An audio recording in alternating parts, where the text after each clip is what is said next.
caused extremely unhealthy air quality in Maryland last week, especially Wednesday and Thursday. Those fires are an example of the many ways that climate change is going to affect us, and a reminder of the urgency with which we need to act. We spend a lot of time worrying about heat waves and extreme weather events and sea level rise and saltwater intrusion and all the ways where we're preparing and expecting for climate change to affect us. And wildfire smoke from Canada generally isn't near the top of that list. And it's a reminder that that climate change is going to affect us in ways we don't expect. And a reminder of how quickly and urgently we all need to act to achieve our climate goals and reduce the worst impacts of climate change. To put this in perspective, we'd actually started this year, as Mark had mentioned, I think in a prior meeting, celebrating historically clean air in Maryland, and how as of last year, we're meeting all of the national ambient air quality standards in every part of the state for the first time since the Clean Air Act was passed 50 years ago. And then along comes climate change to eat our lunch and subject us to the most unhealthy air that we've measured in Maryland, perhaps ever, last week. So let's let that serve as a reminder of why we're doing what we do here, and the swiftness and boldness with which we need to act. Thanks, Mark. Yeah, thank you, Chris. Well, on that somber note, we have a packed agenda today, including our nearly end of the road for the development of the pathways report, the pathway report, and the return of our partners at the University of Maryland Center for Global Sustainability to share sort of the final phase of analysis that they did, which is going to be included in addition to the material that you all have already seen in previous meetings in the pathway report that will be released in the next few weeks here. So I'll turn it to them in just a moment, but just also a quick rundown of the agenda today. We'll spend really the rest of this hour hearing about their analysis and the sensitivity analysis and public health impacts from the what we're now calling Maryland's Climate Pathway. There'll be some time for additional discussion on that. And then we have VEIC here to talk about the Accelerating Light Duty ZEV Adoption Study and to get some input from you all on their low-income program design considerations. So we have that to look forward to in the second part of today's meeting. So without further ado, let me turn things over to Dr. Kennedy, if she's with us. Let's see, Kathleen, are you here? Yeah, I'm here. Oh, there you are. Too many boxes on my screen. Well, thanks for joining us again, Kathleen, and please take it away. Thanks, Mark. All right. Go ahead and share my screen.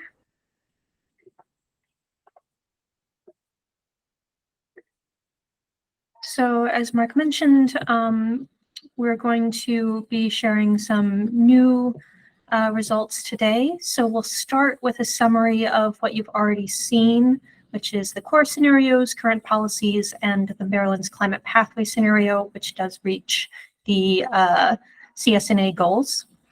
And then we'll do a summary of the health benefits that we have analyzed from Maryland's Climate Pathway. And we'll end with a bit on the sensitivity analysis of what low implementation of state and federal policy looks like within these scenarios. So first, starting with an overview of the core scenario results. These are all things I think you've seen before, but wanted to just reiterate briefly here. So current policies achieve about 51% reductions by 2031, as you see in this left-hand panel. And emissions rebound a little bit due to expiration of many policies. So they do go a little bit back up toward 2050. In Maryland's Climate Pathway, we reach the 60% gross emissions reduction goal in 2031 and reach net zero in 2045. To reach the net zero goal, there are some negative emissions that are needed, which begin to ramp up after the 2031 goal around 2035. So this is now taking a little bit of a deeper dive into that, looking at the reductions across sectors. And we see that the total reductions needed to get from the 2006 baseline to the 2031 goal is right around 73 megatons. And historical reductions as of the 2020 inventory achieved right around half, which is 36.7 megatons of reduction. And we've found in our scenarios that full implementation of current policies can achieve another 26 megatons of reductions, which you see in this graph as the lighter colored bars across the different sectors. And then there's an additional need for policies that must be enacted to close the remaining gap of 10.6 megatons. And that's the darker bars that you see again across each of the sectors here in the chart. So now looking at these results in terms of percent reduction, we see that all sectors do play a crucial role in reaching the 60% goal, but there is a variation opportunity across the different sectors. So the largest reductions in percentage come from the electricity sector at 89%. The transportation sector reductions are quite large in megatons, but are relatively low as a percentage compared to some of the other sectors at 49%. And then agriculture has a relatively small percent reduction change here, but it's also a small sector overall, so it doesn't cause too much difficulty for other sectors to compensate for that. So that's just a brief overview of our results, and now I'll turn it over to my colleague Bradley to talk about the health impacts of these scenarios. So hello everybody. To analyze the health benefits from these policies in the two different scenarios, we used an EPA tool called COBRA, which is the Co-Benefits Risk Assessment Health Impact Screening and Mapping Tool. It's a screening tool that the EPA used to help policymakers and state officials and county officials and others to think about different policies and how that might affect health impacts across different populations. And so this has been used in various academic studies as well to analyze the 2030 GGRA plan. Built into COBRA are emissions inventories for specific years, simplified air quality model, health impact equations, as well as economic evaluations of those health impacts. So COBRA specifically looks at some of these pollutants that are listed here: sulfur dioxide, nitrogen oxides, ammonia, volatile organic compounds, as kind of precursors to fine particulate matter, 2.5 microns in diameter, smaller. What it does, it translates those emissions changes into health effects at the county level across the contiguous U.S. through those that air quality model and health impact equations. And so what we can do is we can look at the change or that delta between the kind of core scenario, that current policy scenario, as well as the climate pathway scenario, and use that change, that delta, to look at health impacts. Next slide.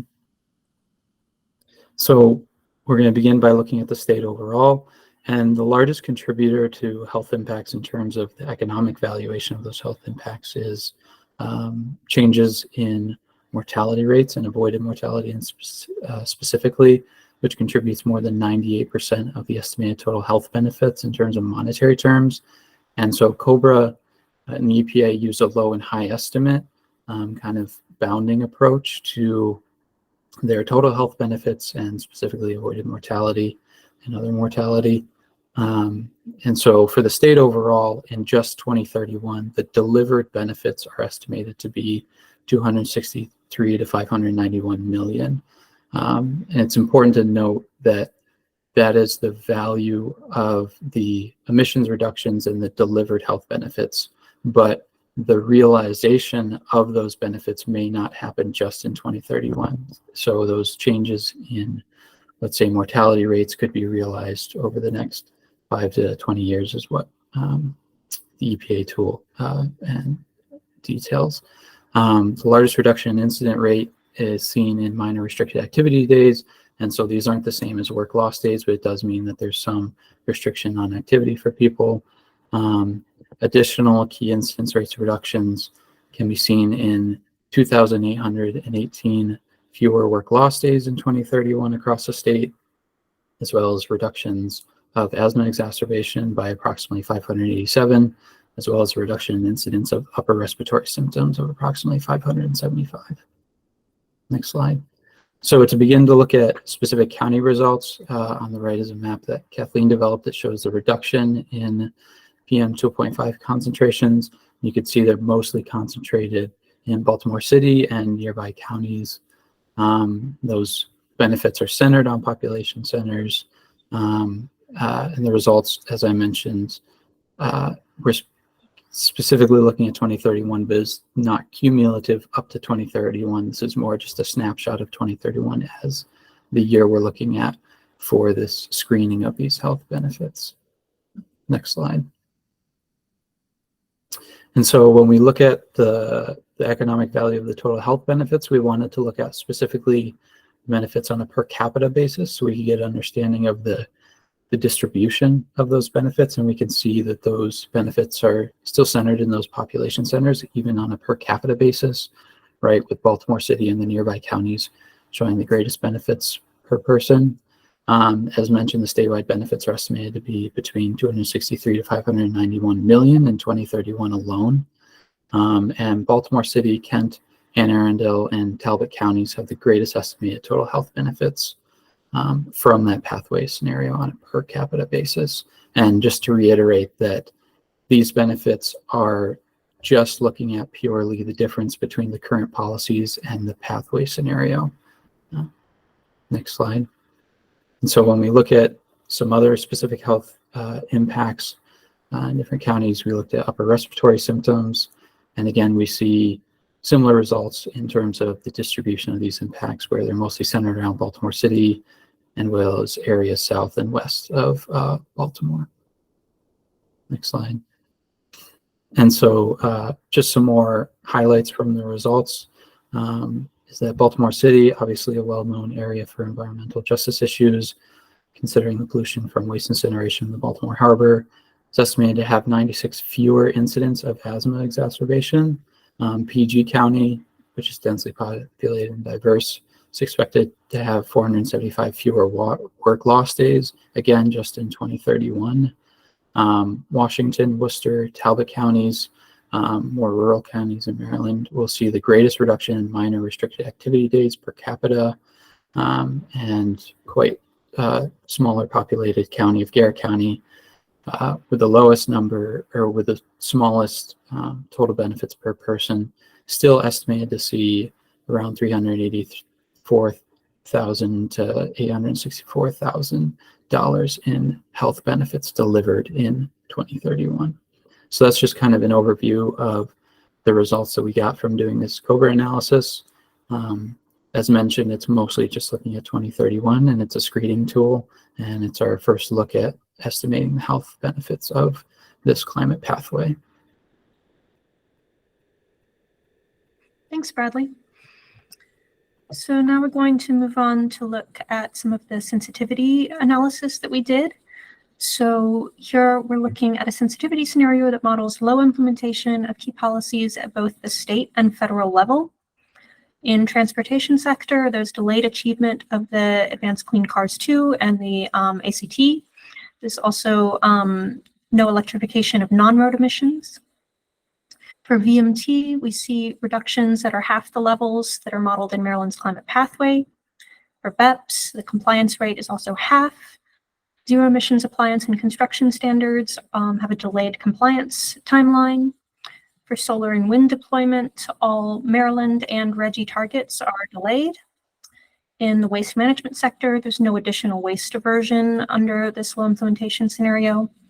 And the cap and invest policy that we include across the entire economy in Maryland's climate pathway is not included here. And finally, for the IRA at the federal level, the effect of the production tax credits, investment tax credits, and clean vehicle tax credits is cut in half. So this is a summary of what we see across the economy under this low implementation scenario. We have the climate pathway on the left for reference, and then the low implementation on the right. And we see a gap of 10.2 megatons in 2031 to reach the state target under low implementation. Additionally, when we look out to 2045, we see that without the cap and invest policy, there's no financial mechanism to deploy carbon removals. So the net zero target is missed by 27 megatons. Now starting to step through some of the different sectors. For looking first at the electricity sector, under low implementation, we see that the sector achieves 84% reductions in 2031 compared to 89% in Maryland's climate pathway. There's lower overall electricity consumption due to less electrification in transport and industry, which we'll look at in the next couple slides. And because the state portfolio standards and the RGGI standards are delayed, there's still unabated natural gas use continuing through 2040 in the low implementation scenario, even though renewables do still increase substantially as well. Now looking at the transportation sector, this is looking specifically at personal vehicle transportation. So the sector overall achieves 36% emissions reductions in 2031 under the low implementation scenario versus 49% in the pathway. But when we look at personal vehicles, we see there's two different trends that are important to note. First, that the passenger miles traveled stays roughly constant after 2030 in low implementation, instead of declining through 2050 as we see in Maryland's climate pathway, because there's less ambitious targets for VMT reduction. And we also see that the rate of electrification is much lower. So even in 2050, there's still a significant amount of travel happening in internal combustion engine vehicles. And we see a somewhat similar trend now looking at freight vehicles, but even more pronounced. So the delayed sales targets here have a very significant impact on electrification. And by 2050, the majority of trucking is still done in internal combustion engine vehicles under low policy implementation. And finally, looking at the industrial sector, we see that the industry achieves 52% emissions reductions in 2031 under low policy implementation, compared to 79% in Maryland's climate pathway. So there's a big difference there. Without the Cap and Invest program, the sector has rather limited incentive to move away from fossil fuels. So you'll see that while coal does still phase out for the most part, there's growing use of natural gas and still significant use of oil or fossil liquids through 2050. There's also much less electrification and a little bit bigger role for hydrogen in the low implementation scenario. So some sort of policy intervention is very key here to achieve reductions in industry. So as a quick summary, we see that low implementation of policies does risk missing both the 2031 and 2045 emission reduction targets. The largest increases in emissions under low implementation relative to the Maryland's climate pathway scenario occur in the transportation sector, electricity sector, and the industrial sector. And I've noted the additional emissions in parentheses there. As you can see, the transportation sector is over double the emissions compared to any of the others. The delays in sales targets for the zero emission vehicle fleets mean that fleets electrify much slower, resulting in higher use of internal combustion engines even through 2050. And this sensitivity highlights the need for policies that target remaining emissions, particularly in the industrial sector, in order to reach state targets. We also note that net zero in 2045 does require a significant amount of industrial scale CO2 removal in order to reach net zero in these scenarios. So some mechanism is needed there to achieve those removals. And with that, I'm happy to stop and take any questions. Thank you very much, Kathleen, and to Bradley for that presentation. I can say, we're looking very carefully at these results. As I'm sure everyone here appreciates, MDE and other agencies are responsible for implementing Maryland's laws to reduce greenhouse gas emissions, and the sensitivity analysis really indicates the importance of careful implementation to see that policies are, not only designed fully, but implemented fully. So really appreciate the work that your team has done to help us look at those implementation issues. I see several hands up. We'll go to Mike Powell first. Two questions. One, in terms of adoption of solar and other renewable energy, what assumptions did you make? Did you just assume that we met the solar carve out, or was there what pace of adoption? I asked that question because we're very concerned with a slowing adoption of solar in Maryland at the present time. Right. So in Maryland's climate pathway, we do assume that all of the RPS goals are met, including the solar carve out. In the low implementation scenario, we delay all of those goals by 5 years. So the goals are still met, it's just delayed implementation. Okay, the related question then is, what do you assume about imports and export? Because if we have a delay of the solar construction in state, then we're going to affect our importing of power. Right. Yeah. So that's something that the model handles endogenously. So we don't make an assumption of it has to have this much imported or anything. It's dependent on how much electricity the state's consuming, and then what is the rate of build out of within the state, and the model figures out what is the balance there. Gotcha. Thank you. Thanks, Kathleen. Thanks, Mike. Let's see, Bob Wright. Yes, Kathleen, it was a good presentation. And perhaps I need refreshed by the staff. It would be interesting, for example, in the question of the 84% reduction by the low implementation versus the 89% in the climate pathways. Is someone going to look eventually at the cost? I mean, to me, an interesting question is to get from any of these percentages for the low implementation to the climate pathways to know what the cost to do so. And I forget and need my mind refreshed as to, is someone going to be looking at those numbers that include costs?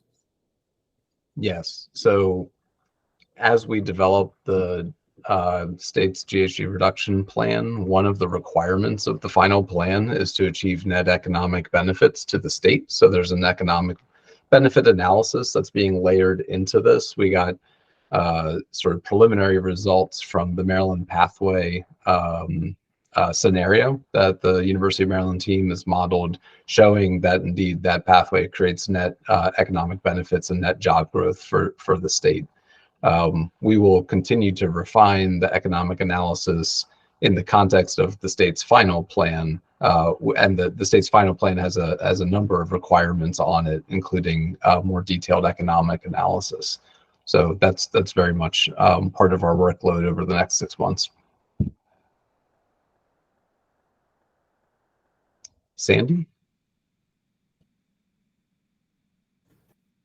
Yeah, I had a question about, I guess it's a two-parter here, following up on Bob's question. The economic analysis for full policy implementation, like for example, for the transportation sector, how are you going to come up with the numbers to ensure that all of the infrastructure is in place to support the targeted goals outlined in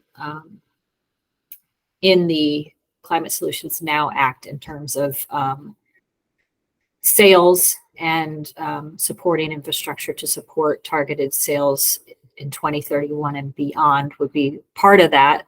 And then the other part of my question is more for Kathleen as it relates to the low implementation model. When you look at the fleet, the overall demographic for light duty vehicles at the state level, in the low implementation scenario, are you assuming that internal combustion engines remain constant, or is it assumed that there may be some conversion or of ownership over to hybrid vehicles versus going immediately from ICE to all electric? Because if the sales market component is that there aren't enough zero emission vehicles available for people to purchase, there may be other options that have better fuel efficiency or lower emissions as compared to a traditional ICE engine. I just want to know if that's part of the model analysis in the low implementation for the transportation sector. Yeah, if Steve's on the call, he might be able to answer more fully. Basically, within the model, there's a fleet turnover rate, and so that assumes, a certain number of vehicles will be replaced in a given model period, and each of the technology options is available at that time with the given cost. And so the model decides what is the cost-effective way to continue building out the fleet. And Steve, do you have any response about the hybrid vehicles or anything like that? Right, hybrid vehicles are included, but they basically they're since a large number of the vehicles are essentially large, SUVs and large trucks, they still consume a significant amount of fossil fuels, and the hybrids are a bit more efficient, but it doesn't help you that much to get to the zero carbon goal. So that does make a difference. Yeah. So the question though was, is it modeled in there, or did we? Yeah, we do have that as an option, but then actually Kathleen can say in the low implementation scenario, the 100% passenger car EV target is not met, it's delayed. So that just means there's a larger stock of gasoline consuming cars that are on the road for a longer time. And then you have that stock over a longer period of time. And you see that in the graph as those emissions, sustaining into past the target year. Okay. Yeah, so the way we represented that in this scenario specifically is the 2030 target for sales was cut in half, and then the 100% target was delayed by 10 years. So that's what's happening within the model. Thanks. Sandy, did that fully answer your question? I know there were several components to it. I think it's probably a bigger discussion than for today's meeting. So I'll take that as the response for now. I know it's very complicated, so I'm just trying to get a grasp for why it's so much higher in terms of the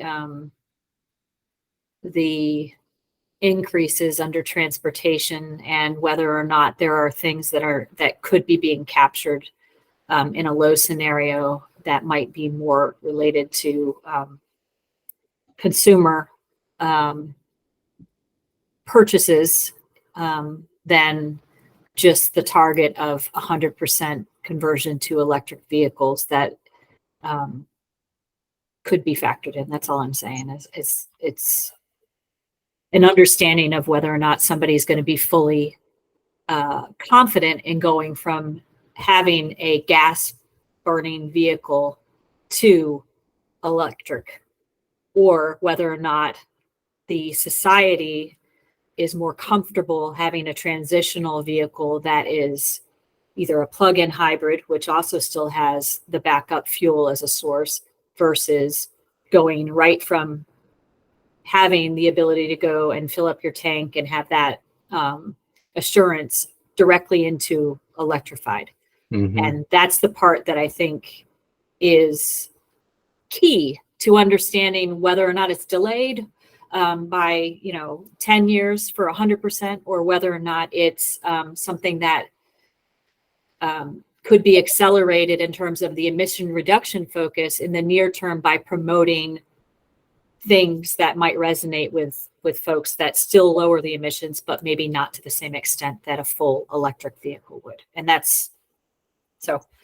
but that's me being on my soapbox again. So I will step down. No, in many ways, you're setting the stage so wonderfully for the VEIC presentation later on, looking at the incentives piece to help transition, especially low to moderate income households to zero emission vehicles. But yeah, I think that the university team really rolled back, in this scenario, in this sensitivity analysis, and seeing those lower adoption rates, to show underperformance of the Advanced Clean Cars 2 requirements, really, I think is demonstrating, and they demonstrated a pretty big hit on the emission side if we're unable to achieve those targets. And I think that also would have an impact on the am I saying that right? What is COBRA? Sorry, I was close. The COBRA model results in terms of the health impacts, because right now that is showing significant response in urban areas in Baltimore City and in these more populated counties. And if it does end up being a lower scenario, that would then probably be translated in terms of the benefits achieved, especially for asthma and some of these other things. So, okay, thanks. Yeah, thanks, Sandy. Professor Hobbs, good seeing you. What's your question? Thanks. Hope everybody's having a good summer. And thank goodness we're breathing easy this week compared to last Thursday. I have questions, Kathleen and Bradley, about slides 15 and 17. And by the way, great presentation, very informative. And I'd like to have a couple questions to see if I can understand some of the results. So maybe, is it possible, Kathleen, for you to bring up slide 15 again? Sure.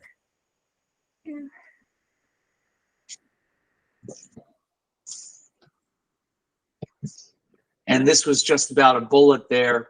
So I was intrigued by the statement that the second bullet, that passenger miles stay roughly constant instead of declining. And what is it about the ZEV vehicles that results in lower passenger miles? I'm trying to understand that with EVs, we get lower passenger miles. If we delay the targets, we get higher passenger miles. Can you explain what's going on in the model that's yielding that, if that's something that makes sense? Certainly, yeah. So that's actually a separate question. So we model a delayed adoption of the ZEV targets, as I said, but we're also modeling GMT as an emissions reduction strategy.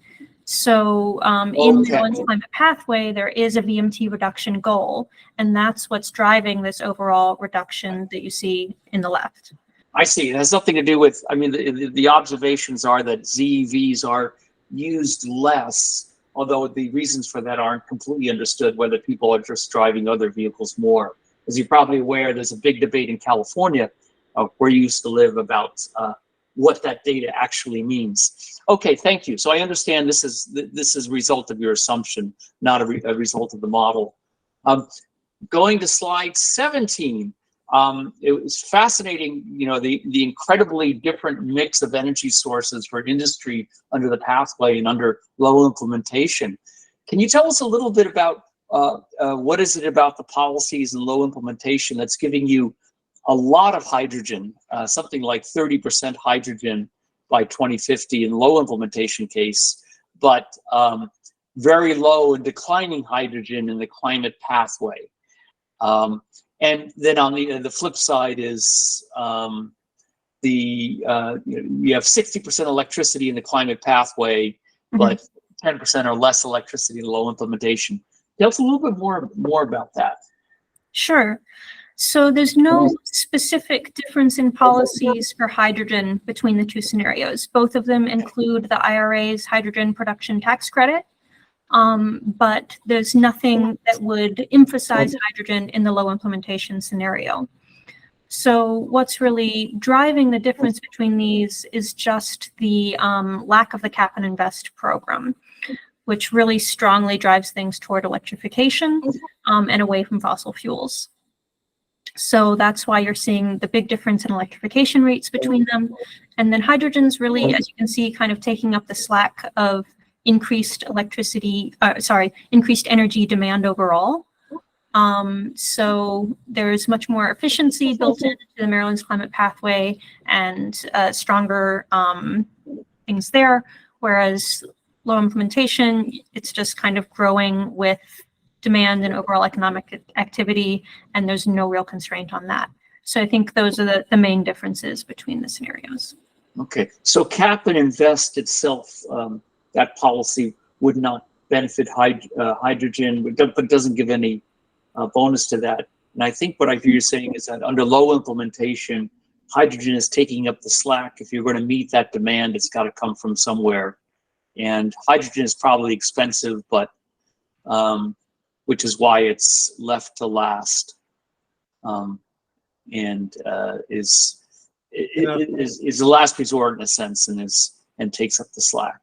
I can just add, a bit of a caveat here is that this version of the model doesn't have it's a fairly aggregate representation of the industrial sector. So now for the industries that are in Maryland, for the most part, there are a few industries where under a cap and invest program, hydrogen might be favored as a source of high temperature process heat. But I don't know that we don't really have that sort of industry in Maryland anymore, so it probably wouldn't end up coming in for the most part. So yeah, but this is, we don't really have that level of resolution, but just the generic thing is, yes, without the cap and invest, you don't shift to the lower carbon sources. That's really the bottom line. Okay. An example of such an industry would be glass manufacturing, for example. Perhaps, yeah. Okay, thank you very much. Sure. Thanks. Question in the chat, and then I'll turn to Brett from PSC. So Amanda asked a question, I maybe for you, Kathleen, about waste incineration rates in the modeling. So can you touch on that a bit? What's the model say? What happens to waste incineration in the energy mix? Essentially, waste incineration stays pretty constant. There's no big change there. Yeah. And that was a result of a discussion with the relevant agencies. It's basically waste disposal rates are assumed to probably increase without any policies, but the state also has policies on waste diversion, composting, recycling. So the assumption is those, the increased waste from population and GDP growth would be offset by these diversion policies and net out to be a constant rate of incineration. Now, obviously one could get more detail with that, but, we didn't have more detailed scenarios available, but that certainly would be something to look at, by the state and others, in the future, because waste won't go away. For sure. Thank you. At least not on its own, it seems. Brett. How's it going, Mark? Thank you so much. I appreciate the call and the presentation as well.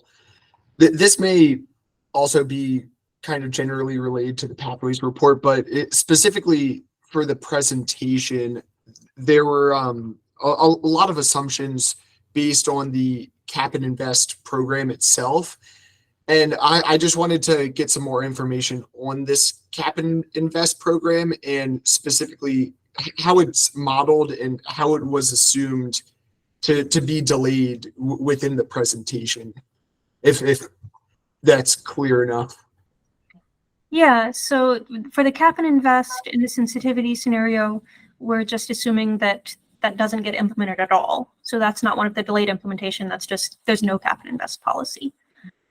Steve, do you want to give a brief explanation of how that shows up in GCAM? Sure. The way it's modeled is an economy-wide carbon price. So essentially what that does is it shifts all the technologies in the model across the board to lower carbon alternatives. And that is a real key in shifting the energy use in the industry in particular, but it also shifts in other sectors, whatever is remaining. Now that's a very idealized policy.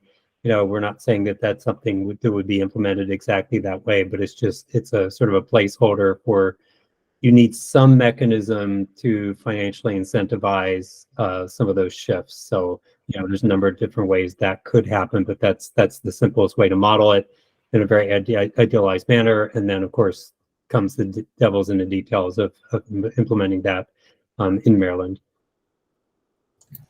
Great. While we're on that topic, maybe we could, sorry, Brett.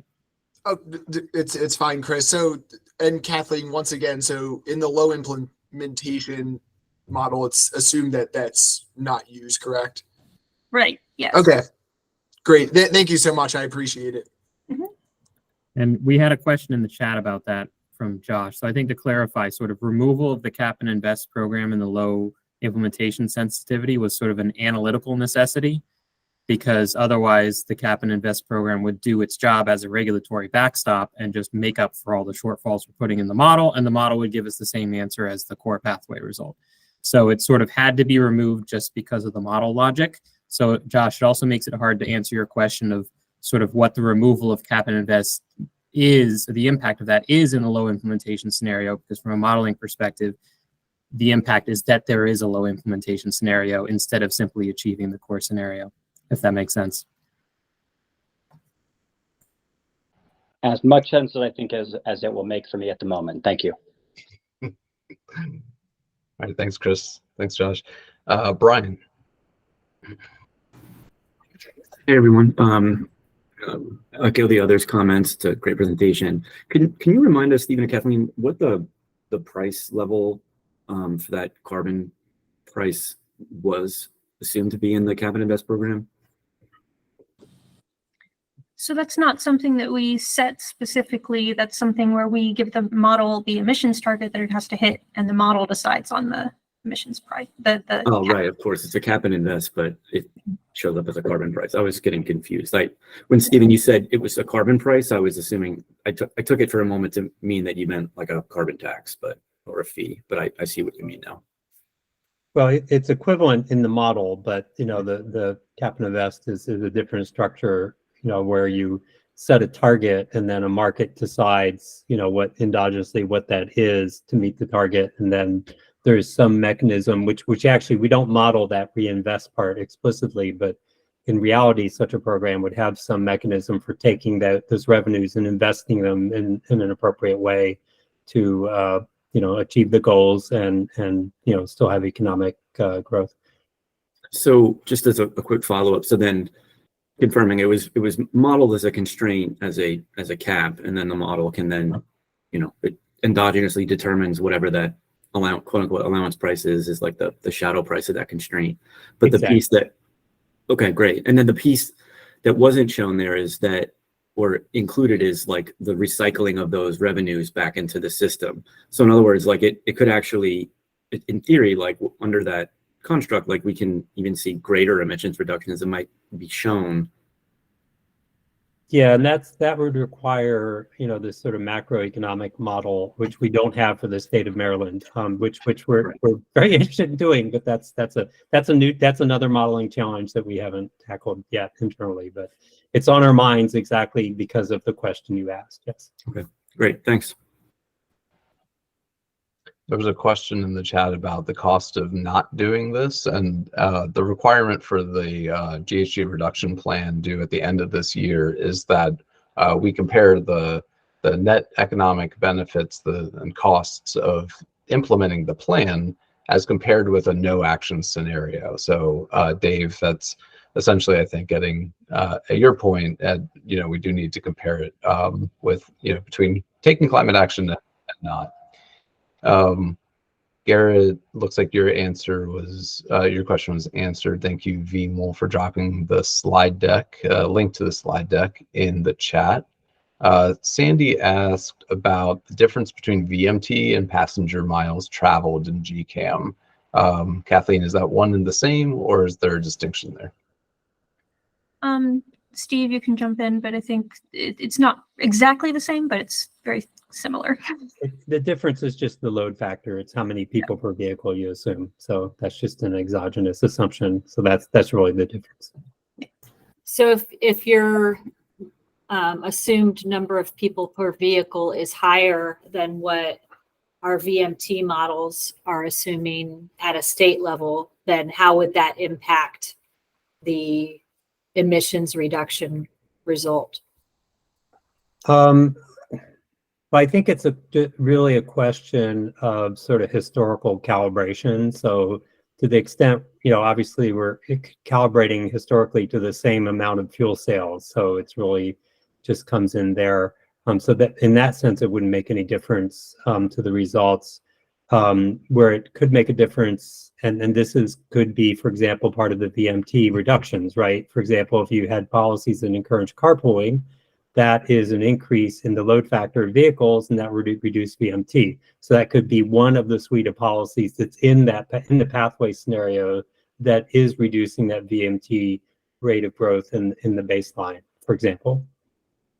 Think of that. Gotcha. Okay. Thanks. There's also a question about estimates for the installed solar and wind capacity. I think I could safely answer yes. That is a result of the model, and that's data that can be provided. Let's see, James, there's a question about tree plantings and full implementation. Was there, Kathleen, do you want to just describe in terms of the carbon sequestration in the model and any changes to the assumptions around carbon sequestration in low implementation versus the pathway? Can you touch on that? Sure. So the forestry and land use sector in general, we're a little bit waiting on more detailed analysis of that sector. So for now, things are just kind of held constant. And the difference between the two, the climate pathway versus the low implementation scenario, is again mostly driven by the cap and invest. So the cap and invest policy gives a financial mechanism to incentivize carbon removals that help reach the net zero goal in 2045. And so we see there's a total of about 20 megatons of negative emissions, and around 8.5, something like this, comes from the natural sink of the forestry and land use sector, and the rest has to be met with those technological removals. So that's the difference in where those negative emissions come from. Does that answer the question? And just so the ag and forestry is kept constant, and as Kathleen said, these are fairly complex. So there are some work ongoing with partners to look into that. Actually, the state does work that is expected in at some point on the agriculture part. So, and then we have collaborators that are also working with the state for the forestry part. And it's just that those are coming in for a while. But for forestry, for example, we do have some preliminary work, and the biggest part of the sink is the existing forest. And this is something we say in the point. So the evolution of that forest sink, the amount of carbon it's taking up, will be driven by a number of factors. So one is the existing forests, of course, are maturing. So they will tend to take up less carbon over time as they mature and grow, the trees grow and the mature forest reach more of a saturation. But climate change itself can change the rate of carbon uptake, either positive or negative. The rate of any disturbances, so if there's increased fires or pests or decreases in those, that'll affect the forest sink. And then finally, obviously, the land clearance assumptions. So if there is the existing forests are cleared for development, that obviously is a net impact on emissions, whereas if you go the other way, that helps reduce the emissions. So all that plays in. So that's why we just kept it constant, because it takes a lot more detailed in terms of the sort of physical analysis to bring some of those pieces in. But that is ongoing to provide MD with information they need. Thanks. And that's also robust collaboration between MDE and the University of Maryland to really be cutting edge in our analysis on these natural working land solutions. Kim, please go ahead. Thank you guys for presentation. I wanted to go back to the forestry. Did these, and I know more work's going on, but did the Forest Conservation Act that passed just this last session, was that included? Since we're not modeling the sector, we didn't include specific policies like that. We're just keeping a constant baseline. And then those policies will be modeled going forward once we have better, grappling with the factors Steve just mentioned. Okay. I mean, the forestry is not constant, right? So I guess I'm just curious as to, And my other question is, did you look at wetlands?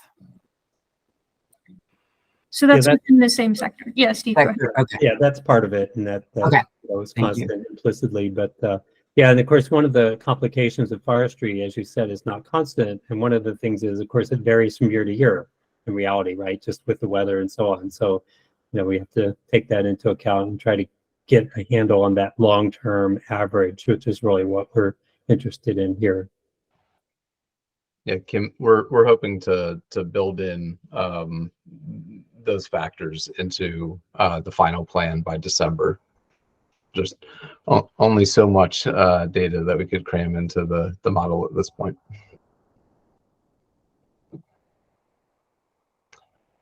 So looking quickly, no other hands. There was, let's see, a question from Garrett about the Reggie assumption. So maybe back to you, Kathleen. Can you just remind everyone, what are the assumptions made around the regional greenhouse gas initiative in both the pathway scenario and any changes to those assumptions for low implementation? Right. So the low implementation scenario is low implementation of the policies in Maryland's climate pathway.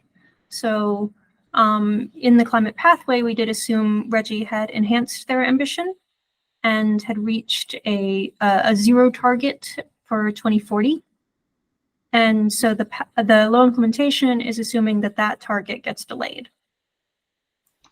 Is there, let me just ask a related question. Is there any assumption about states dropping out, like Virginia dropping out of Reggie and therefore changing the mix of imported power? No, we didn't get into any of that. Yeah, thanks, Kathleen. This is Garrett. I was worried that that's what you would say, and it does strike me that assumption, including just delayed implementation of the assumption that Reggie goes to zero, that doesn't feel like a low implementation scenario to me. That still feels pretty optimistic. I would be really curious how, if you had taken a different approach, if the version of the low implementation scenario were, we won't ever get to agreement within Reggie to go to more ambitious targets than Reggie already includes, or say like we'll go from the 30% goal to a 40% goal, but we're not going to go anywhere near a zero goal. Just how big an impact would that have on what we find under the low implementation scenario? Did you look at that at all? I feel like that would be really interesting for us to all know. Right, so this is a little bit just how you define the low implementation scenario. So, we're doing low implementation of the pathway scenario that does reach the targets, and how much do you miss them if you don't do all of the things that the pathway says will get us there. There's another version of low implementation where you say, all right, low implementation going forward is there are no new policies, and you're doing low implementation of current policies. And so we have not done modeling for that kind of a low implementation scenario, looking at just current policies, which I think would be more to what you're asking about. And it's not, there's not a simple answer to that, because if Maryland still had a zero carbon or clean energy standard, and had something like time-stamped RECs that if any imports would also be clean energy, in some sense the Maryland result could be the same, but it might be different at the sort of grid operation level or exact details of how you would get there. But of course it's much better overall if Reggie has that happens, because then that lowers the emissions overall in the region. So yeah, I think that's right. And just thinking about how we communicate these findings, I do think that what you just said, Steve, is true, that Reggie, it might be that it takes longer than we would like for the entity that is Reggie, which is not under the control of Maryland alone, to go to the place that we're hoping it will go to here. And it'll be useful for the narrative of this kind of plan to reinforce that Maryland could still do that a version of that in our own way, on our own, even if Reggie doesn't do the thing Reggie could do, there's another way to get there that is under our control that just might look a little different. It shouldn't end up feeling like we are just beholden to whatever Reggie does. And if it doesn't do what we hope, oh, well, we're stuck right there. It'll be important for that kind of alternative, because there's real policy choices, of course, for folks in Maryland to have to make if it looks like Reggie's not headed in the trajectory that we're looking for. And it'll be important that those policy opportunities be on the radar for folks here, in the state. But you gotta look at a couple things together, right? Right now, solar development is slowing down in the state, largely because of local opposition. If that happens and Reggie slows down at the same time, we can't make up the shortfall in imported zero carbon energy with the production here. It takes 7 to 8 years to put a big utility scale solar farm together. So it seems to me the possibility of Reggie states dropping out is a significant threat if it were to happen. Mm-hmm.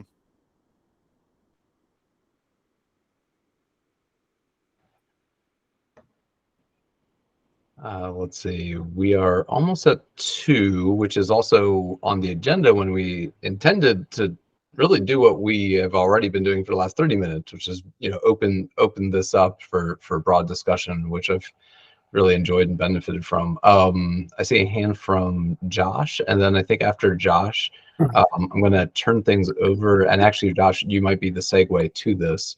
I know that we are joined also from some of the analysts from the Center for Climate Strategies, who've been to the MWG fairly recently to inform everyone about the modeling activity that they're doing, also looking at pathways for Maryland to achieve its goals. And we invited them here to provide an update on their modeling. But anyhow, Josh, let me throw it to you, and then I'll leave it to you if that's also a setup for CCS.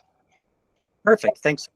Hi, everybody. I'm Josh Tolkien with the Maryland chapter of the Sierra Club. I just wanted to dig into the renewable energy assumptions a little bit. If I understand correctly, the low implementation assumption is a 5-year delay, but reaching the current CSNA targets as well as the sort of targets modeled in the pathways scenario. I guess I'm curious if there was a need for standardization of delayed implementation, because I think that there's I don't know if you considered a range of low and high and averaged options, but I do think right now there's a risk of falling far shorter than just a 5-year delay. At least just sort of taking the current trajectory of solar and saying, to me, the current trajectory of solar is our sort of low implementation model, the current growth rate, for example. So I was curious how you arrived at the 5-year, and if there's consideration for either doing multiple scenarios or sort of a worst case scenario or some other way to model, just because I think given the size of the estimated reduction of the electricity sector, there's a pretty significant risk of posing too optimistic of a scenario. I guess ultimately, I think the low implementation scenario for solar and wind is lower than a 5-year delay. If I could maybe jump in, maybe this is a question that the group can answer for the modelers, which is, what's the research question with the low implementation scenario, right? I mean, we know it'll miss the goal, right? And so then depending on how low it is, it'll miss the goal by more. And so I guess it's kind of a question of what does the group want to learn from that scenario, and how is that information useful in the policy conversation? I think we're in the situation where the goal is so strict that we aren't finding really any slack in the scenario that meets the goal. So any low implementation scenario is going to miss the goal, and we won't really have anywhere else we can turn to make it up. So we know one lesson is don't mess it up, right? I mean, we can't have low implementation really anywhere. So I guess it's sort of, in order to calibrate it differently, we would need to have a clear picture about what exactly we want to learn and why we want to learn it. Can we, and that's a good point, Chris, because if the answer is no matter what assumptions we put in, we won't get there. So what do we learn by knowing we won't get there? But I guess one question I'd have is, we've got all the studies going on about how to reach 100% clean energy and what the scales would be.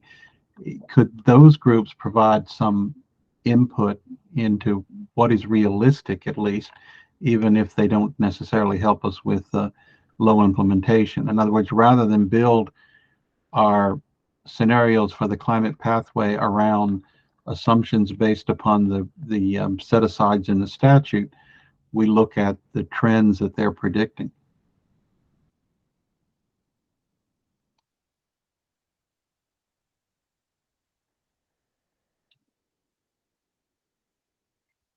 Sounds like a lot of people are jumping on that bandwagon.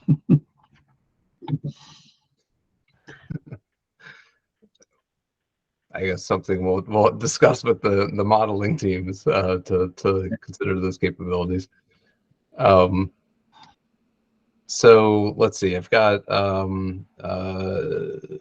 hand up from Benjamin. So how about this? We'll do Benjamin, and then I definitely want to leave some time for Tom Peterson's group to talk about the modeling that they've done and reflect a bit on their thoughts on what they're seeing in the Pathways report from the University of Maryland team.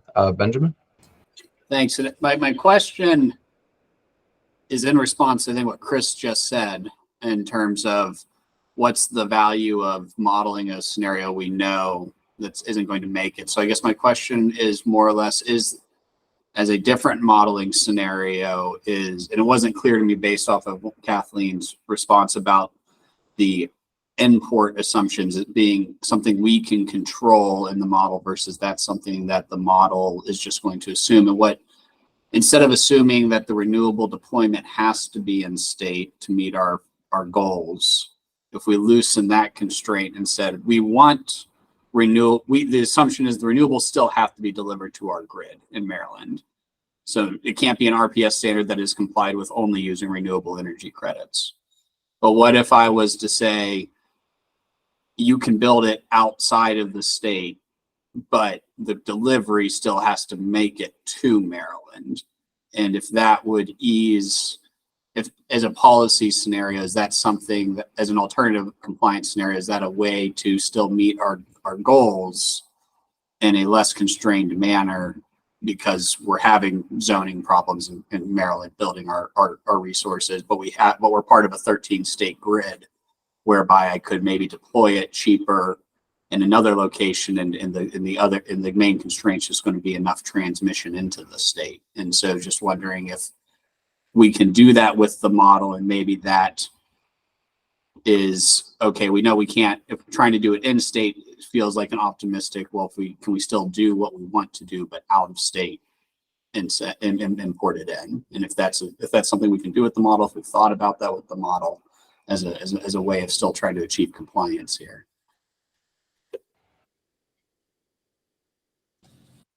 Well, I wonder if Tom, your presentation might touch on some of these topics, because I know that CCS's work has been doing also, including a deep dive on the electric sector. So can I turn it to you for 10 minutes or so to share updates from your side?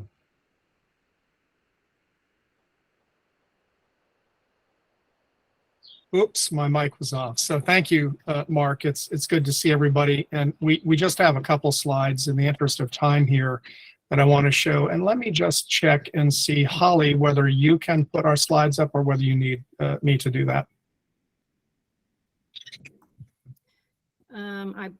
Let me just make sure I have the most recent set open, and then I can do that.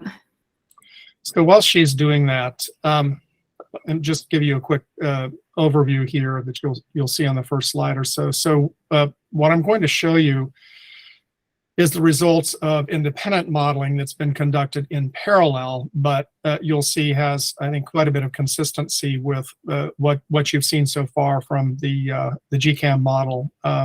Here we go. Holly, if you could hop to the next slide. And I think what I'd like to suggest is that you think about these and other models, but these two models in particular as tandem models. One tends to be a bit more microscopic, the LEAP model. One tends to be a bit more macroscopic, GCAM. However, and they have some different functionalities as a result of that. However, they're still both dealing fundamentally with the same set of dynamics across the sectors and trying to capture them and express them. I think the punchline that you'll see in just a minute is, and we have been talking back and forth, and as you'll see, we've been collaborating with quite a large number of other people on inputs of this. Essentially, the results of these at the reference case and current policy level are landing in the same place, and there are some, I think, pretty big takeaways associated with that. The model, as I think we shared the last time, that we're using is one that's been used before in Maryland. It was initially provided, I think, all the way back in 2017 or so through the Nature Conservancy and a contractor who's involves a set of colleagues of ours. And that model has been completely rebuilt to reflect the energy system in Maryland. It's comprehensive across all technologies. And Susan, yes, we'll send the slides out to you and everybody, but it's comprehensive and very granular across all technologies and practices and then policy measures. So this is very much a line item accounting model that brings with it a lot of dynamics in terms of equilibrium-based calculations, those kinds of things, but it's extremely specific and comprehensive, very detailed, but it's flexible. So we have the ability to do a lot of different scenarios really as needed. It looks at emissions baselines, it looks at current policies, and it looks at new policies. We'll show you that in just a moment. And the metrics are inclusive of emissions reductions and then economic and financial impacts, as well as equity-based targeting impacts. And this is a transparent model that is really very useful for open group review and conferral. And so that's exactly what we've gone through here with a large number of organizations. Josh can comment on that a little bit more in just a minute. And we've looked at two time periods, the 2031 period, and then out beyond that all the way to 2050. Functionally, this presentation today is a combination of two projects that we're working on. One has been short-term CS&A. The other has been longer term on the RPS and net zero issues. And the folks who have been working with us to review the modeling setup and the modeling results, and again, it's included a large number of organizations, a large number of technical representatives, have been really focused at this stage of the game on common assumptions and the treatment of current policies. We're going to drop into the chat for you in just a moment the common assumptions document that is a product of that process that is quite a detailed document. We'd love to have any feedback that you have on that. But we also take a very specific look at policy design parameters, how each and every one of the policy measures is designed for implementation. And those parameters can influence the performance of those measures pretty substantially. And that tends to be where a lot of the performance improvements and conflict resolution take place. But what we've really been focused on by working through this collaborative process is identifying best available data sources, methods, and key assumptions. And so you'll see those documented in the key assumptions document that we'll drop here. You'll also see that in some additional work that we'll show you on current policies. Before I hop into the next slide, which will show you some of our summary results, let me just ask Josh if you'd like to elaborate on the participation side of this, which has been pretty significant. Thank you very much, Tom. I'll keep this really brief. The Climate Partners was excited with the opportunity to support this modeling effort. In the past, advocacy organizations, universities, and other participants have been limited by the limited number of runs that the state model was able to. No DIS, that was just a challenge, a constraint of the system. We felt that a parallel process with an independent modeler and expert would benefit both civil society as well as MDE in the process. We've engaged over 20 organizations in expert comments and review, technical partners in industry when the information needed further credibility. As much as possible, we've provided citations. So if people are trying to find the legislative or regulatory context of the policies, but our ultimate goal was to do a very, very strict analysis on the trajectory of current policies, because we believe that addressing implementation challenges of the current policies helps put us on the path towards reaching the more ambitious policies. So the group is dedicated to this. The transparency is critical because to us, this needs to be something that people agree on the common assumption. So I'm very excited with Tom and his team making that available to you and, engaging in any further conversation on any of those assumptions. And so, by the way, the we here is Climate Partners, a large coalition of over 100 environmental, civil society, religious, faith, clean energy business organizations working together. Thank you. Back to you, Tom. Yeah, and as you'll see in a minute, the starting place for this actually was information generated through the annual energy outlook by the Energy Information Administration using the NEMS model, which is a standardized national model broken down at the state level. And that is the starting place for the identification initially of best available data sources and key assumptions, but we have refined that to be as Maryland specific as possible. Go ahead, Holly. So as Josh mentioned, and as I mentioned, the first step here has been to establish a reference case, which is business as usual, if you will, including the trajectory of current policies that we'll show you in the next slide in a little bit more detail. And I'm going to turn this over in just a minute to Holly and David Von Hippel to be able to do some additional call outs. But I think a couple quick call outs here. First is obviously we have a lot of work to do here. There's a gap not only in 2031, that gap widens as we go forward. And it's across all sectors, but it's a significant gap. And then the second part of this is that we have a huge amount of detail in every one of these colored areas on the sectors. So the drill down there is extremely comprehensive in terms of all the different technologies and practices and activities that are taking place in those sectors. And this is all information that we can show you in a more detailed presentation that we're making available at the end of the month. And Holly, David, maybe I'll turn this over to you for any call outs you have on this big picture look here.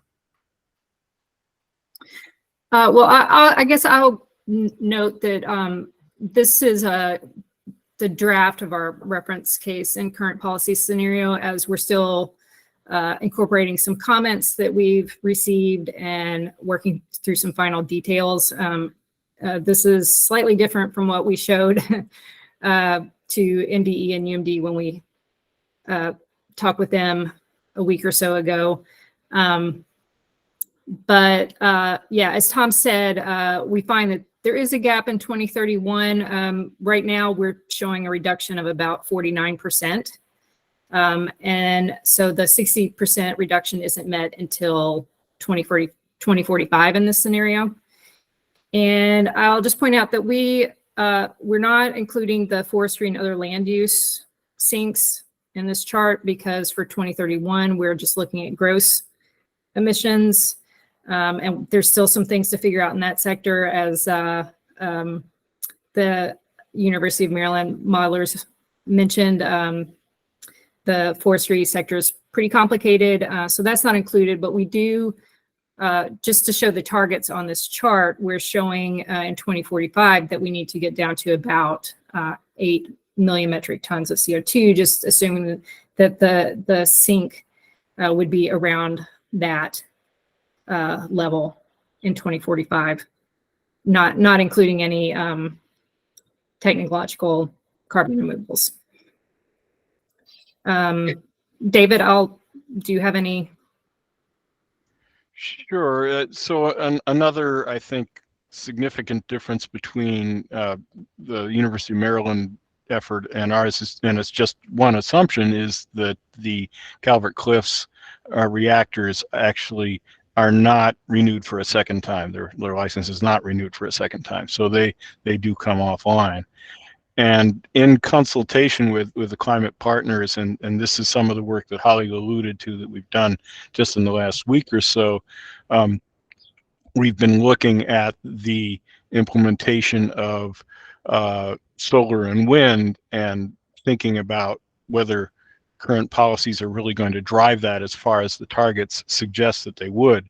And so our current policies case now does include significant solar and wind development, but not to the full extent of the existing targets. So what we're seeing is not very different from what the University of Maryland is producing, and for 2031, it's a little higher. The emissions are a little higher, which means that the task before the state would be a little greater to meet those targets. But we've tried to work with climate partners to be quite realistic about what's going to happen and what is not, given the current form of the legislation before the state. So you can see that the transportation, there is a significant reduction in transportation direct emissions, but some other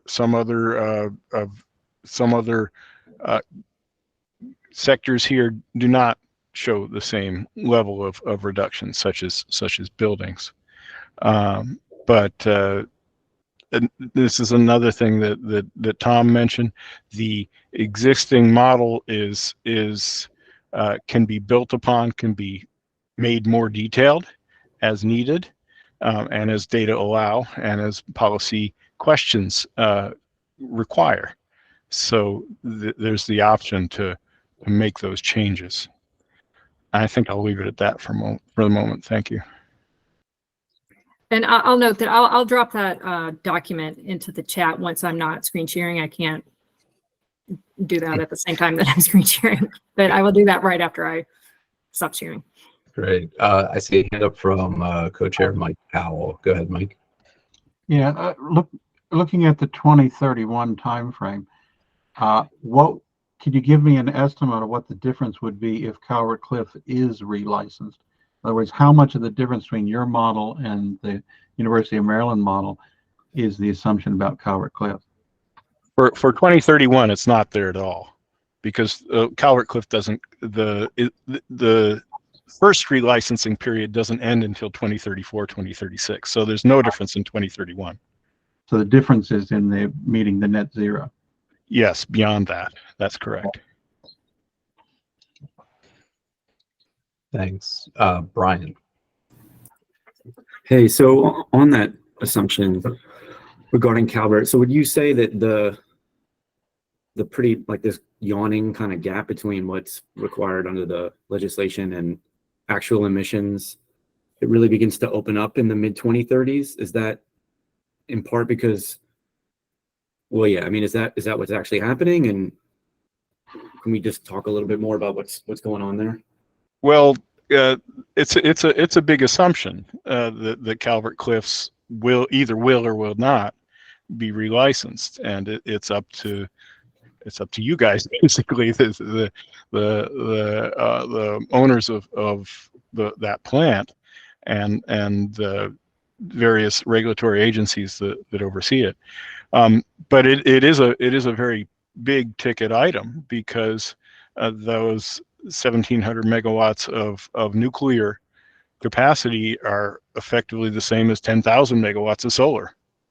So if it's not relicensed, if it is relicensed, then yes, the gap shrinks past 2036, 2034, 2036. Not all the way to meet the targets, but it certainly helps. But there are, of course, many considerations in that relicensing. Thanks. Chris, go ahead. Thanks. What is the 2031 gap in millions of tons? You know, 11.7, Holly, something like that. I think that's what it was before we made this last revision, maybe. But yeah, it's around 12 million metric tons. Okay, thanks. Yeah, and just to make sure I caught the numbers right. So the University of Maryland is anticipating, their model is showing that current policies get the state somewhere around a 51% reduction in emissions by 2031. Your modeling is close to that, suggesting somewhere in the ballpark of 49%. So some certain commonalities in terms of the estimated impact of our current policies and articulation of the gap that needs to be closed with new policies. Okay, I just want to make sure I heard that. Thank you for that. Let's see a hand from Darren. I just want to note we do have one more slide we want to get to also. So. Oh, sure. Yeah. Well, why don't you let's get Darren in really quickly here, and then we'll go to that. Darren, you're muted. I wonder. Yeah, thanks. Sorry. I wondered if Chris had his hand up before me, but I see he put it down. So I'm looking at this, and it looks like in this story told by this graph, Tom, transportation is the hero.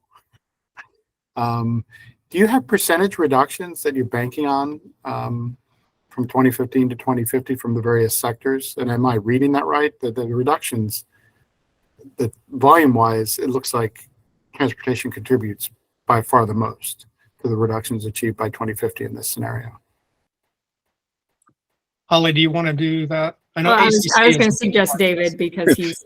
Well, so what this does reflect basically the implementation of the laws that are on the books, ACC2 and the similar law for heavy duty vehicles. It's basically vehicle electrification. But of course electrification reduces the overall energy required by the transportation sector because it's a more efficient source of energy for transportation, but it then does increase the amount of electricity needed, which increases the emissions from the electricity sector. So do I have on the tip of my tongue a reduction number for you?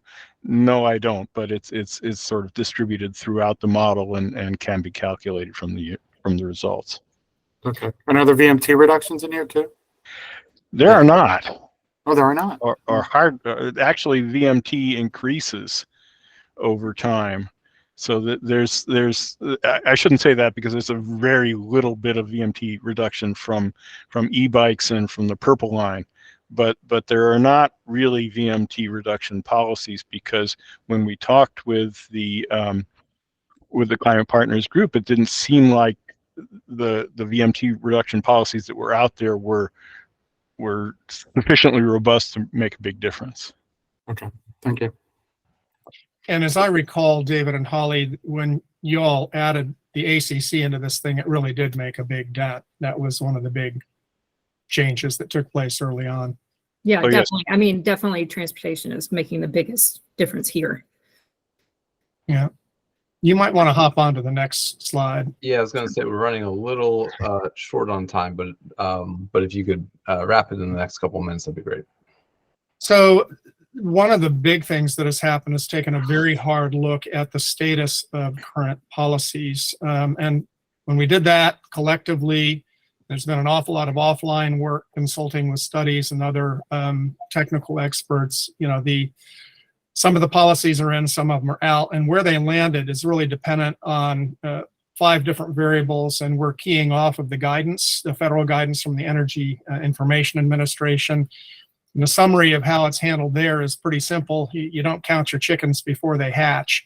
And when you run this through in terms of where we are in terms of funding commitments, authorizing legislation, implementing regulations, capacity, and measurements, and not all are necessarily applicable in every single case, but when you run that screen through and do some assessment around it, then it tells you in all likelihood how much of these current policies can and should be included in a reference case. So we've done that collectively. That information will be available in a high level of detail for everybody to be able to see, and then we're going to be showing that. Plus, I guess David has 94 slides put together or some such for the much more detailed rendition. That may change, yes. Yeah, later in the month. But this has been a really big exercise here because of some really important areas. There have been deep dives on solar, deep dives on energy storage that really do make a material difference here that the group is focused on and really brought a lot of level of effort to. So again, we'll be really looking forward to inviting everybody to come back and have a look at the much more detailed version of all this. But we did scrub the current policy side of this pretty hard. Great. Well, thank you very, very much for sharing these results, and we look forward to the results. It sounds like you'll have in just a couple weeks here. Let's see. I'm just watching the clock. Much of the conversation that we've had over the last really couple of years here at the Mitigation Working Group, and has been highlighted a couple times today, is the important role that the Advanced Clean Cars 2 rule plays in decarbonizing Maryland's economy, and that we need to make sure that we ensure that we have an equitable transition to electric vehicles. As you all know, about a year ago, the Nature Conservancy funded Energetics and VEIC to do a project called Accelerating Light Duty ZEV Adoption, and they're in their phase 2 of that study, looking especially at the equity components of this. And we have Miriam Tourneau here from VEIC to give a bit of an update and perhaps I guess some input from the MWG in terms of their low-income program design. So Miriam, thank you for attending, and I'll turn it over to you. Thank you, Mark. Hi, everybody. Mark, before I get started, how much time do I have so that I can adjust accordingly? So we have been really pulling in some really great public comments throughout the presentation so far.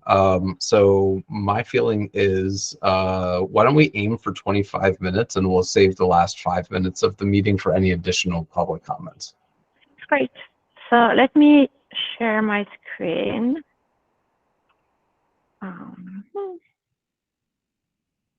Time for things to come in.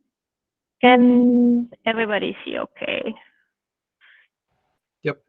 Wonderful. So, hi everybody. It's great to be with you today. Mark already introduced the project, so let me jump directly to what we are trying to do and why I'm joining the group today. So phase 2, that is a follow-up on phase 1, is really meant to move us from policy recommendation into program design. And so our program design efforts are focusing on 3 main things. The first one is a dealership engagement program. The second one, which the entire presentation is going to be focused on, is designing a low-income incentive program, to keep it short, and then we're also looking at fleet electrification. In terms of timeline, we are on a tight schedule. Today, the goal is really to walk you through some program design elements that we have put together. This is kind of us presenting where we are going so that we can collect input before we land the plane. We'll be circulating draft recommendation by the end of this week, and really looking forward, even if the turnaround is quite short, to receive as much input and feedback on our work as possible. Our final report is due by the end of the month, and we'll be presenting next month before the commission. So let me jump in. I'm going to pause in some key places just to answer clarifying questions, but also to collect your input and feedback along the way. So the first thing that we've looked into is trying to be exhaustive in listing what are the barriers that we are facing when we are trying to really motivate ZEV's adoption for households that have limited financial resources.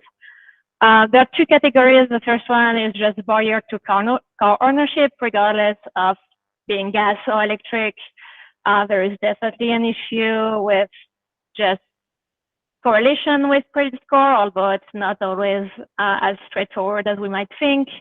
But there is an issue of accessing financing. There can be an issue of financing capacity to start with, and also we have to deal with potential distrust toward financial institution and financial incentives. That tends to be the result of some predatory practices that we have seen in underserved communities. Most of the time, the vehicles that those households seek to buy tend to not be eligible for financing because they tend to be too old for that. Households face higher insurance costs, and there is an issue with just having reliable, safe, and affordable parking. Some barriers specific to ZEVs. There is a negative feedback loop that we have observed in some New York research, which is you already have high transportation expense because you're dealing with a vehicle that requires a lot of repairs.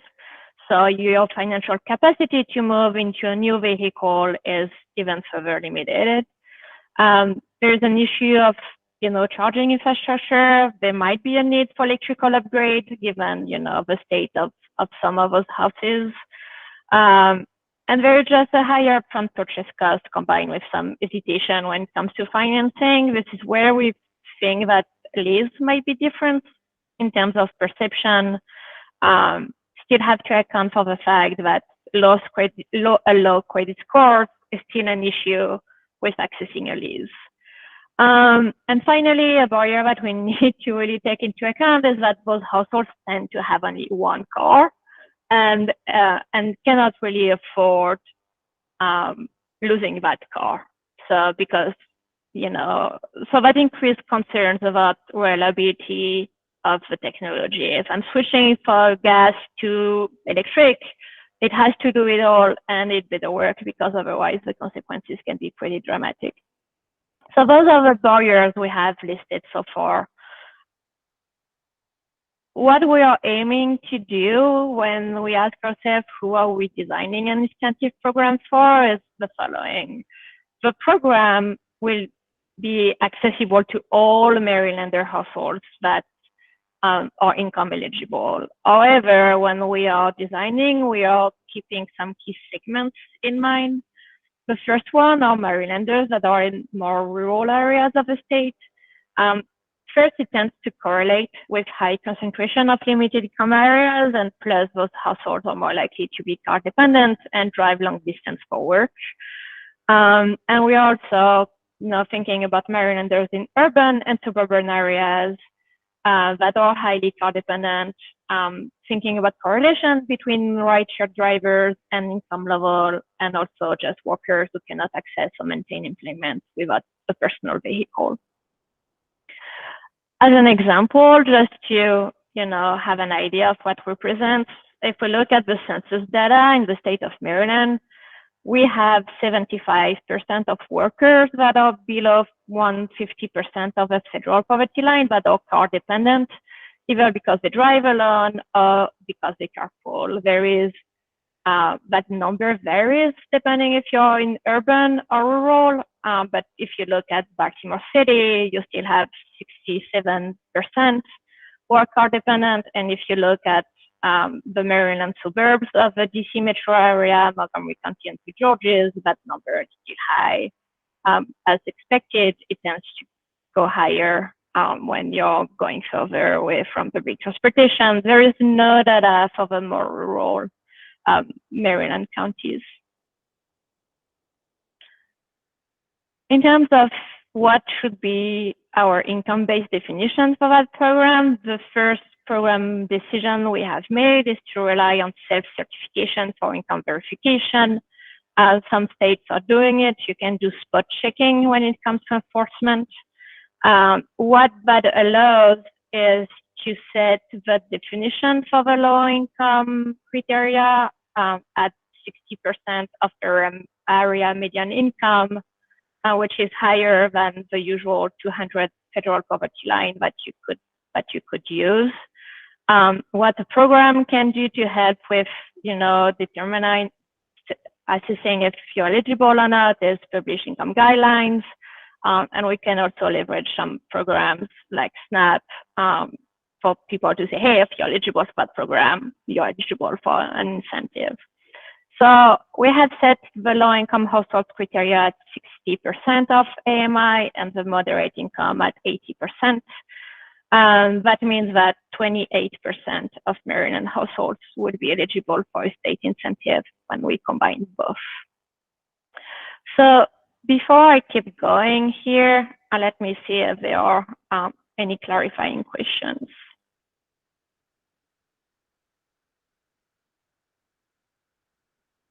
Okay, so I will continue. In terms of program objectives, this is where we are landing. We're still refining, but we're really focusing on the program that can, provide Marylanders with limited financial resources, greater access to clean and affordable vehicles. From near-term to long-term outcomes, it starts with shifting attitudes in the market to normalize EV usage among those households, so that we can move into increasing the proportion of EV drivers, and then really looking at increasing affordable, healthy mobility for households who are really car dependent. And the objective that Mark mentioned is we want, at the end of the day, want to ensure that there is an equitable distribution of the benefits of the EVs. We've listed some key strategies for success. I'm gonna develop some of these. There is a real need to really stack incentives, which is to combine sales tax exemption, federal tax credit, and state incentives. I would add also, potentially stacking with a financing program, which leads to the second bullet point is we still need to address financing needs and barriers. And we need to ensure that anything that is provided on the incentive and financing front is actually compatible with a leasing model. There is a need to strengthen programmatic synergies around state agencies, social services providers, nonprofit, especially when we start looking at how do you, do outreach, education, and marketing around those incentives. There is probably opportunities to coordinate with wraparound social services. Some nonprofits in Maryland are doing it. There is also a need to prioritize partnership with county-based organizations, especially on the marketing side. And one thing that we are still exploring is maybe there could be opportunities for partnership with rideshare companies, because those companies are starting to deploy incentives for their drivers to have them transition into the EVs. So to start looking at some key incentive design features, first, when it comes to eligible vehicles, our recommendation so far is to align with the criteria that have been laid out by within the federal tax credit. And it is because starting in 2024, the issue of tax liability for low-income households should not be an issue anymore because of changes that are going to be made in the program delivery. Used vehicles should be eligible, and also recommending that plug-in hybrid should be eligible and to the same incentive amount, mainly because they are more affordable. When it comes to how do you deliver incentives, those are best practices when it comes to incentives. Do it at point of sale, require minimal paperwork, address all the potential barriers to access. This includes language, but it's not only that. And, if we start stacking a sales tax exemption with incentives, there is just a need to make sure they work well together. The last item that I pointed here is to ensure that incentive is not a taxable income. It's just to raise that as a possibility. Most of programs have found a way to work around it, but it's something that needs to be double checked. The duration of a program, this is might be wishful thinking. We know, but that can be challenging. But when it comes to incentive, especially when you're trying to do market transformation, the stop and go, where incentives stop and start and stop and start because of constraint in how they are funded, or have a really negative impact. So as much as possible, we want a stable source of funding for the program and at least 4 years. But but you really need that much at a minimum to have that market transformation effect kicking in. When estimating the incentive amount, what we are doing is we are accounting for other incentives that are available, but also trying to bring the cost of those vehicles within an affordable range. So what we are doing that you have in that table is we are setting what is affordable for total transportation cost at 10%. This is not perfect, but it includes transportation, your monthly payments, your insurance, gas, everything, and then deducing, okay, what's the monthly payment capacity, the fuel on oil is for those different segments. When it comes to state incentive, for now we are heading to the following. First, we are combining sales tax exemption with incentives, as I mentioned. We are foreseeing a base state incentives that has the same amount for new and used and EV, PHEV vehicles. There is a low-income adder to provide greater incentives for households that are at 60% AMI, so that's the first table. What we believe is needed if we want low-income households to be able to buy new vehicles is a new vehicle adder, and it could take two forms. A replace your ride or cash for clunker initiative, or just a new electric vehicle adder. So this is the second table that you have here. So when we combine together, just to give you an example, in that table you have a modeling for a new EV and modeling for a used plug-in.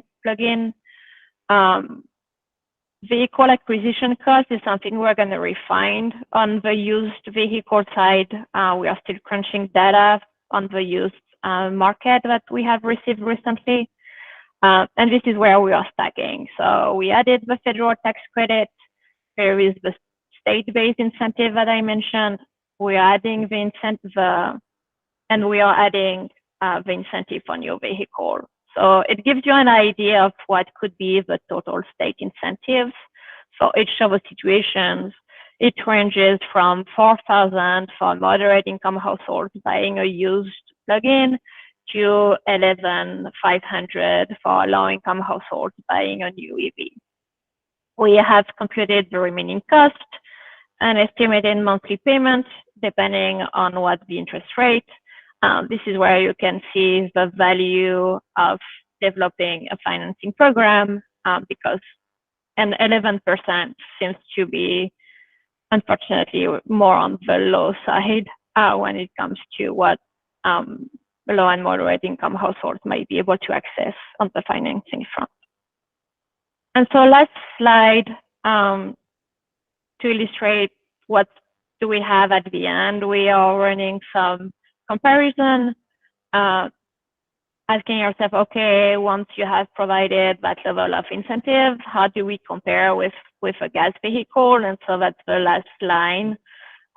Depending on the income level and type of vehicle, we are ending at between $95 and $173 monthly savings when you compare a ZEV with gas. So let me stop here and answer questions, and more importantly, collect feedback and input. Thanks, Miriam. Let's see. Mike, you're first. Have you calculated what a fiscal impact would be of that of those kind of incentives? In other words, how many cars we sell times that number, what it would cost the state? It's still a work in progress, but yes, that would be part of what we'll be providing is for that level of incentive. This is how much you would need to put on the table. I mean, it's a lot of funding, definitely. Thank you. Thank you. Brian. Do you have a sense of like what portion of the tax incentives the manufacturers would try to claw back from the purchaser? So for example, I mean, we've seen this in, really lots of different cases, right? But, you have a $5,000 tax credit, all of a sudden the cost of the vehicle goes up by $4,500. So do you have any sort of estimation for those impacts? I don't. I can ask the team. I think from the program design, this is where we want to think strategically about capping some MSRP and some cost, right? I think this has been the main way to deal with that, but that's a risk. Though I'd add, I think one of the benefits of state level, local level income-based programs is it becomes very challenging for manufacturers to structure MSRP around all of those moving parts. So the targeted, especially income-based, may not encourage them to think, oh, well, we can set higher MSRPs because Maryland has an income-based program. Let's see. Let me do James. Good seeing you. We'll pull in James and then Darren. Okay. Hi, Mark, and hi, Miriam. So the county that I live in, Montgomery County, is considering subsidizing car sharing memberships for lower income residents, and this is a nice option since car sharing is a more efficient use of resources than purchasing vehicles. And of course, car sharing could be used by higher income residents as well, but the county is considering subsidizing it just for lower income residents. And so I'm wondering if that's something that you've considered in your work or analysis. What we have considered the fact that local government will have initiatives and like the one you describe. I think your input for me two reflections. The first one is one of our recommendations is to make sure that we all coordinate together, right? And this is not just on the low income incentive, it's on the car dealers engagement program. Both segments have limited bandwidth when it comes to, it has to be simple, right? So you have to make it simple if there are multiple program implementers. I would say it's a great opportunity also to partner on the drivers, right? It can work in tandem. You can definitely see, hey, let's incentivize, membership and use of those services and say, hey, let's provide incentives to those drivers. But to be honest, probably there is a strong correlation between at least moderate income and the level of income of those drivers. Or I would say it's worth, further investigating what would be the percentage of drivers who could be eligible for an incentive. Okay. I'm sorry. I'm not sure you were understanding my question correctly. I was referring to car sharing, not ride sharing. Is that what you were talking about? Yeah, so I was on ride sharing. I think if you're looking at car sharing, provided by companies, this is where there are great synergies with fleet electrification, which is another task for which we are designing and making recommendations on how do you encourage fleet electrification. Okay, thanks. Thanks. Let's see, Darren, and then I think we're running into the public comment period, although we're kind of walking into public comments here. So Darren? Yeah, and I'll be brief. And Miriam, it's a nice surprise to see you. I didn't know you're at VIC. It's been a number of years. And then I'm wondering if you can share your slides. This is a really useful presentation. Yes. And one thing I worry about in terms of the income qualifying incentives for ZEV and BEV purchases is if we're meeting mobility and access needs of these low-income populations, particularly in urban areas. So to be more precise, better and more reliable and higher quality transit service might actually be a better fit for some urban contexts, as opposed to making sure everyone has a car, which could be actually a problem in very dense environments. So one thing just to point that out. Definitely. And just to pick on your ask, Darren, not only I like to share those slides, but definitely we are trying to get input from as much people as possible. So if after seeing those slides, you have further questions or comments or input, please share. Okay, will do. Thanks. And this was, we've been lucky to have Energetics and VEIC at a number of our MWG meetings. Today was, a bit of a teaser about some of the low-income program design concepts. We intend to have them back for a fuller presentation of their final phase 2 study of results in July. July 13th is the next mitigation working group meeting, 1 to 3 p.m. on July 13th. And tentatively, we have a good chunk of time set aside for their phase 2 study results. So that is on the docket. Also, just looking down the road, we might also have the next meeting might be really transportation themed. We may have MDOT talking about their carbon reduction strategy. So looking forward to that.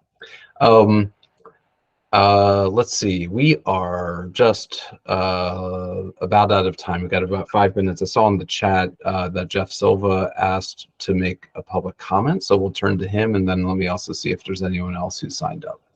Go ahead, Jeff. Hello. Thank you very much for this opportunity. I'm going to paste in the chat a link that's related to the my speech or comment. Anyway, it has to do that it says it's about the Senate Budget Committee having sent letters to 7 insurance companies or owners of insurance companies demanding answers and internal information about how each company underwrites, invests in, and profits in the fossil fuel industry. The lawmakers argue that by investing approximately $582 billion in fossil fuels, the U.S. insurers are helping to create their own crisis. U.S. insurance industry's response to fossil fuel disasters has contributed to the increasing cost of insurance for millions of Americans, as well as the uncertainty of their being able to obtain it. Now, earlier, we've heard from Mr. Powell, we need strategies. He also mentioned the fact that our neighbors in Virginia have pulled out of RGGI. And so I could imagine that basically minorities that are in disadvantaged communities, particularly in Baltimore, are going to pay the price of all that pollution that's going to funnel towards, which currently does funnel towards Baltimore. But we have a fulcrum in order to get far more leverage towards a solution. And I propose that we use it. Now, each state is the regulator of the insurance of the issuers of insurance policies within that state. To get a home mortgage, the borrower needs to have an insurance policy to get that mortgage. Connect that to insurers probably withdrawing from issuing policies in Ocean City or to farmers in Dorchester County because of sea level rise. What is the Maryland Insurance Administration doing to obtain cooperation from all members of the insurance industry operating within Maryland to assist and not corrupt our battle to minimize climate change destruction. Question 2, have you recommended to Maryland's elected officials to direct Maryland's Insurance Administration to require insurers within Maryland to halt their investments in fossil fuel companies? Question 3, have you recommended to Maryland's elected officials to organize efforts to coordinate with other Atlantic seaboard states to unify their insurance regulation administrations in a way to pressure the insurance industry to stop investing over $580 billion in life-ending parasitic fossil fuel activities? Thank you very much. I'm listening for answers. Thank you, Jeff. And a note for Jeff, MWG members and other members of the public who are participating, as you craft recommendations for this year, it's helpful to also email them to my team so that we can begin to compile the MWG's potential recommendations for 2023. All right, we are out of time for today. I appreciate everyone's time and attention to today's meeting, and we look forward to seeing you all on July 13th, is I think what I said. Any final comments from either of our co-chairs? No, I think we've had a very good discussion today. Yeah, thanks for a great meeting, everybody.